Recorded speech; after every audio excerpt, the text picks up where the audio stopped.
В этом году исполняется 150 лет со дня рождения Хаджимукана Мунайтпасова, великого казахского борца, многократного призера международных соревнований по французской и вольной борьбе.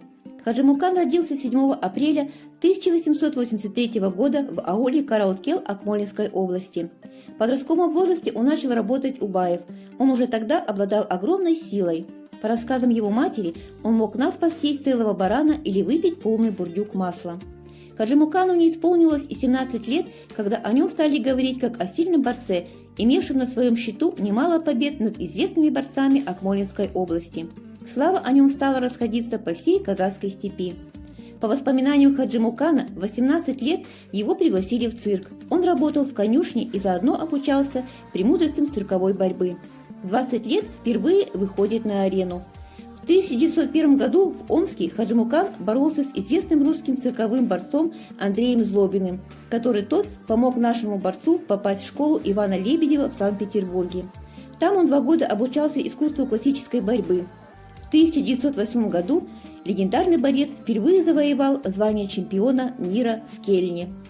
Казахский борец защищал спортивную честь России в Санкт-Петербурге, Москве, Киеве, Варшаве, Будапеште, Берлине, Праге, Лондоне, Кабуле, Тегеране, Харбине под именем Черный Иван.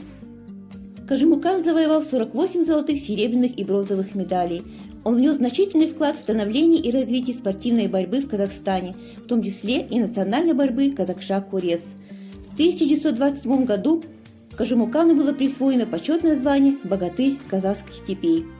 В годы Великой Отечественной войны он выступал с цирковыми представлениями.